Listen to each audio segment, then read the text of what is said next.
Hello, everyone. My name is Lou Newmark, and in 2008, I was diagnosed with a disease I'd never heard of called Church-Strauss syndrome, or CSS. To be fair to everybody here, I'm not a great speaker, and what I'm going to be doing is reading from what I've written as a script, so that you have an idea really what's going on, and so that what I say makes sense. So I'm going to be starting reading from here. And when I found out that I had something called Church-Strauss syndrome or vasculitis, naturally my first response to the diagnosis was, "What the expletive, put any word in there that you want to, was that?" I'm quite sure that that would have been your first reaction to a diagnosis like that as well. I mean, come on now, you have a disease that you've never heard of in your entire life, and that becomes a singular important moment in that time of your life. So before I talk about my story, I want to explain just what I've done that qualifies me to be talking to you today about vasculitis, since I'm not a doctor. So a year after my diagnosis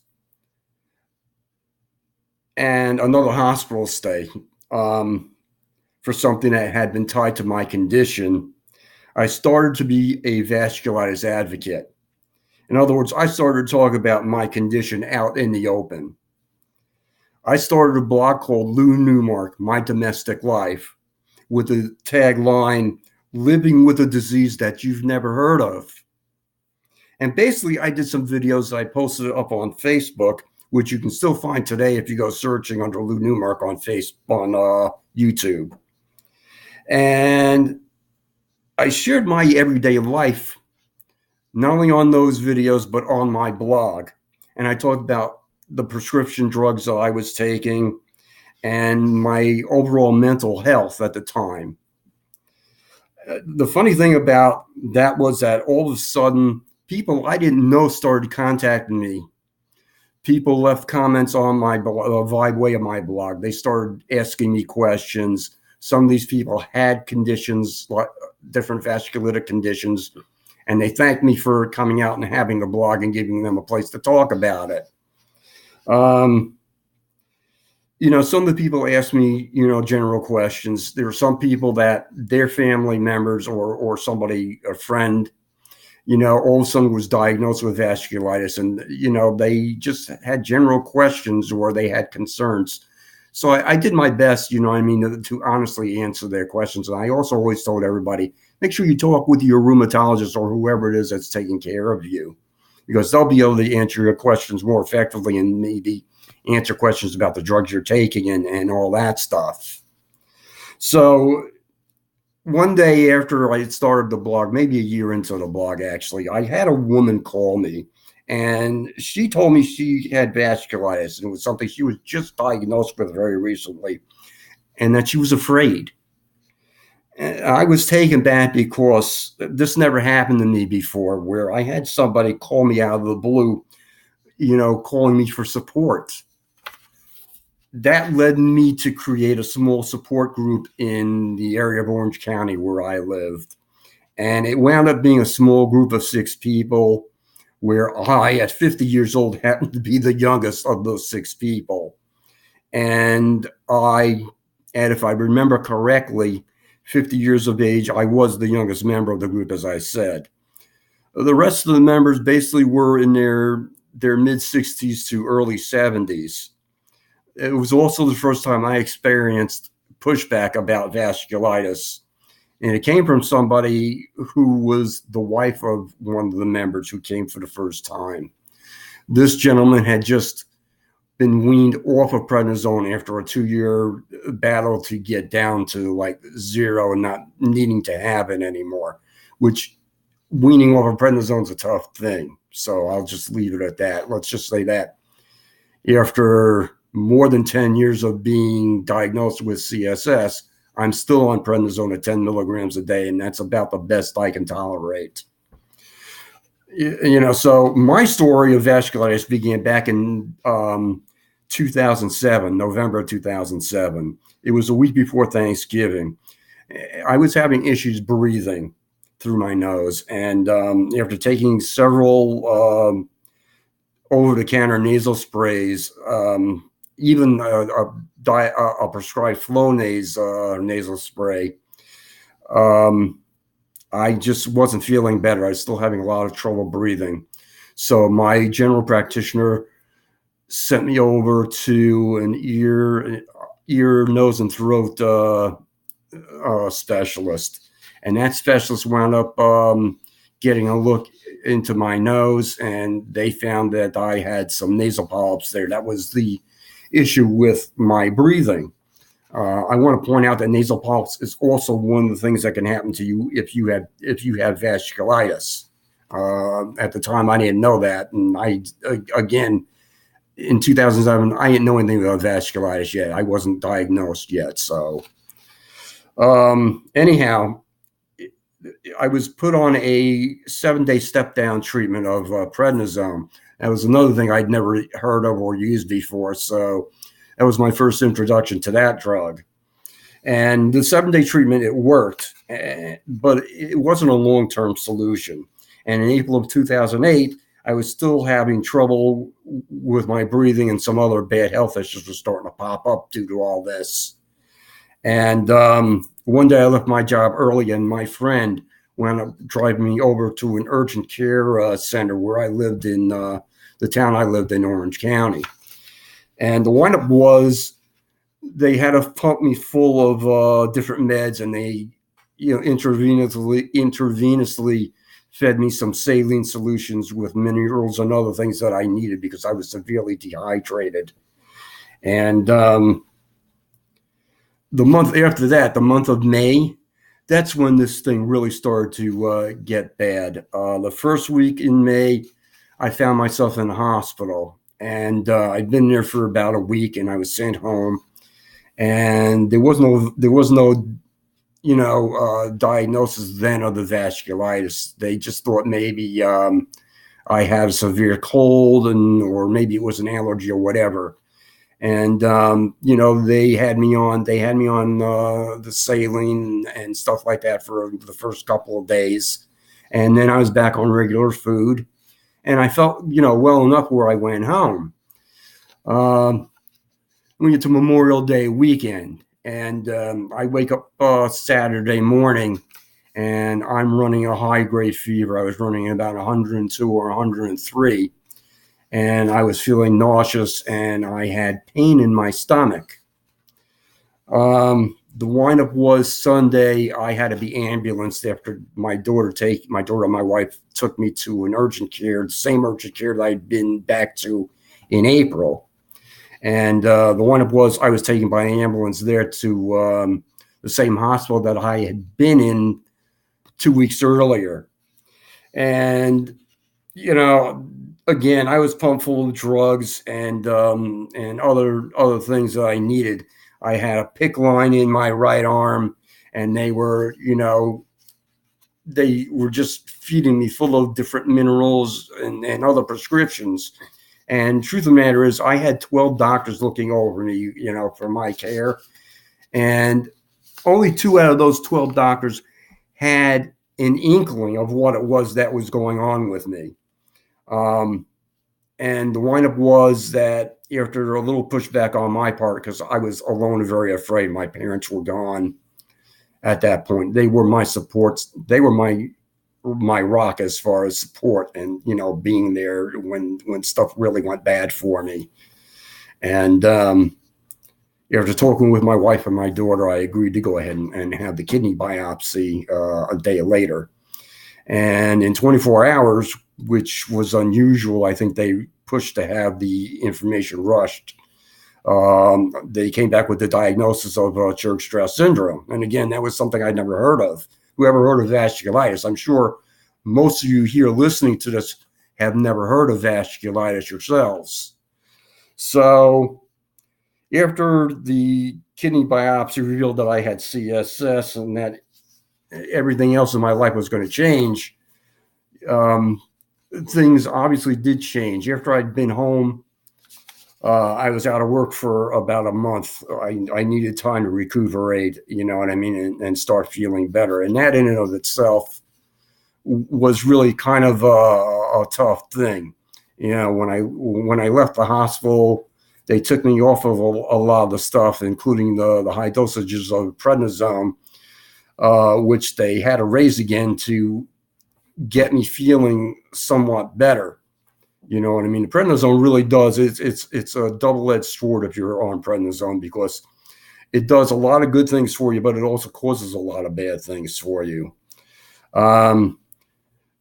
Today, in 2018, I don't work anymore. I haven't worked since 2012, when I was officially put on Social Security Disability, or SSDI.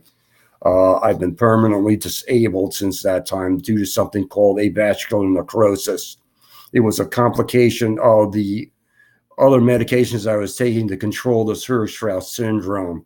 What happened was I developed arthritis in both my hips, and it couldn't have been more than about 3 weeks later, although at the time I didn't know it, I developed this avascular necrosis.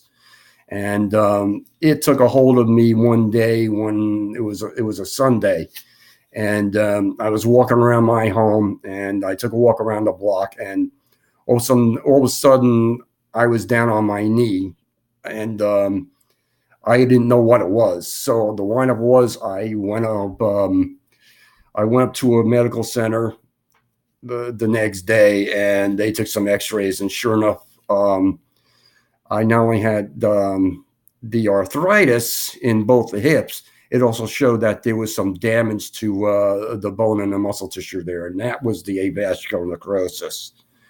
So long story short, I had to fight to get disability. I did get it. I was lucky. I know there's a lot of people that have vasculitis that don't get it. So the short story is, now I walk around with one good hip, because I had the total right hip replacement to deal with the avascular necrosis, but I couldn't get the other one done because we just could not afford it. And today we definitely can't afford it. So I'm learning to live with the one good hip and the one bad one, and the one leg shorter than the other leg. Basically, in 2015, I started to create a nonprofit organization that came to fruition in 2016 after we moved down here to North Carolina. And the organization was and is still called the Vasculitis Advocates Network, or just TVAN for short. It's a nonprofit group that I set up to help people with vasculitis meet their medical costs by donating to individuals directly, and it was with the intent that further on down the road, we would make grants available to those in need for things like doctor copays, necessary medical treatments such as infusions, surgeries, and home health care and that type of thing, and any medical procedures that, frankly, with vasculitis, you have a lot of different medical procedures depending on what you have. Unfortunately, right now, the nonprofit is in limbo, but it's not dead. But I have only one board member now, and the rest had to drop out due to their conditions or personal health and family issues. And frankly, when you're the one that's doing on Facebook, all the pushing to try to get people to talk about vasculitis, and you're trying to find ways to get donations, whether it's from people outside of the vasculitis community or through your blog and things like that, and you don't have any ties or ways to do it, you get tired and you get a little discouraged. So my health started to get affected because I was very disappointed and upset about not being able to do more to help, than just more than two people. Plus the fact that financially it was bothering me because the bank account that I had set up for the foundation was taking a hit when it went below a certain amount of money a month. And that, to take that and take care of it, it came out of my pocket. So I just had to, close the checking account and just put the nonprofit on hold, at least for the moment, until I got myself together and maybe started up again. Then I found out that my friend Kerry Walsh was setting something up. Her and a friend were trying to set something up because Kerry needs help. Kerry obviously has vasculitis, but she has more than one type of disease associated with vasculitis. She has Behçet's disease, and she has complications and other things from that. So that's why I'm doing this today, to help my friend Kerry out, because I just don't have the money financially. But hopefully you folks that are seeing this video today doing that, you'll step up and help her. So let me explain what vasculitis is. And the following, this is a definition from the Vasculitisfoundation.org, which is a foundation different from mine, still helping vasculitis patients with research and trial studies and things like that. So cures can be found for vasculitis. What is vasculitis? Vasculitis is a condition that inflames the blood vessels. The condition occurs in your immune system, and it occurs where your system's attacked. The condition occurs if your immune system attacks your blood vessels by mistake. This may happen as a result of an infection, a medicine, or another disease or condition. Inflammation refers to the body's response to injury, including injury to the blood vessels. Inflammation may involve pain, redness, warmth, swelling, and loss of function in the affected tissues. In vasculitis, inflammation can lead to serious problems. Complications depend on which blood vessels are affected and how your organs are affected by all this. The overview of vasculitis is that it can affect any of the body's blood vessels. These include your arteries, veins, and capillaries. Arteries carry blood from your heart to your body's organs. Veins carry from your organs and limbs back to your heart. Capillaries connect the small arteries and veins. If a blood vessel is inflamed, it can narrow or close off. This limits or prevents blood flow through the vessel. Rarely, the blood vessel will stretch and weaken, causing it to bulge. This bulge is known as an aneurysm. The outlook for vasculitis is that there are many types of vasculitis. There's at least 14 or 15 that fall under the general term vasculitis. But overall, the condition is rare. There are some vasculitis conditions like CSS that are considered more rare than other ones. If you have vasculitis, your outlook looks like this, and it depends on certain criteria, such as the type of vasculitis you have, which organs are affected, how quickly the condition worsens, the severity of your condition. Treatment often works if it started early enough. In some cases, vasculitis may go into remission, like I am. Remission means the condition isn't active, but it can come back or flare at any time. In other words, it's not a cure. It's just that, it's remission.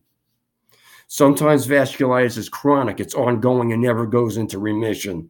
I know people like that. Long-term treatment with medicines often can control the signs and symptoms of chronic vasculitis. Rarely, vasculitis doesn't respond well to treatment. This can lead to disability and even death. I know a lot of people in the vasculitis community who suffered with vasculitis for many years, and they passed away over it. I know we've lost 3 or 4 people over the last year. It's never easy when you see people struggling with vasculitis, and it's worse when you hear somebody that you're friends with in a Facebook group, or just generally who having what you have on Facebook, and somebody lets you know that this person passed away.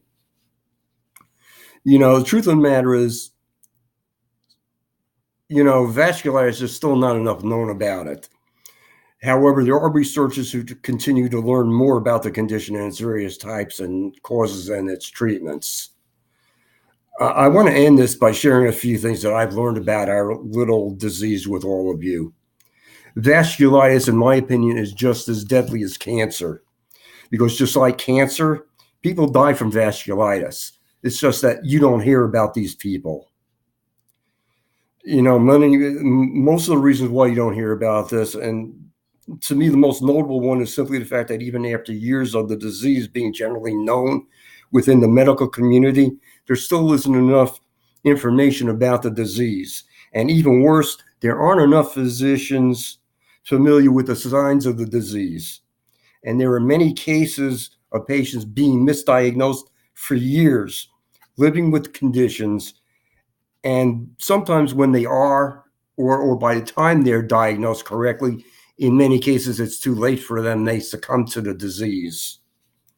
What's worse, though, is the fact that many people with vasculitis really don't come out and talk about it. And in my case, I might just be the square peg trying to fit in that round hole.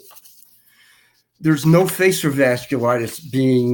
People being afflicted with the disease tend to only share their condition within select communities. I can tell you on Facebook alone, there's like 16 different support groups, and each one has their own sets of rules. And many of the members of these groups are very private. And frankly, they don't want to talk about their condition with people outside of these communities, because, honestly, they're kind of shell shocked from the treatment they've encountered from their friends and from their own family in regard to their conditions and their overall lack of compassion for what they go through on an everyday basis. Never mind the fact that people who may see you walking down the street or see you parking in a handicap spot and you walk out of your car and you look like you're okay on the outside, but in the inside, they can't tell what's going on with you. I'm going to just end this by saying thanks so much for being here for my friend Kerry and for your support for her to get the treatment that she needs, and that for all of us need to be a part of the conversation. I'm talking to all of us here that are seeing this video that I'm recording here, because honestly, when it comes to vasculitis, trust me, I've learned that just like cancer, vasculitis doesn't discriminate. It doesn't respect or care about your age. It doesn't respect geographical boundaries, and there's not a shot to protect yourselves against it. So that being said, please think about that, because one day you could wake up in the hospital and find yourself being told that you have a disease that you've never heard of either. So good night, and thank you for your support.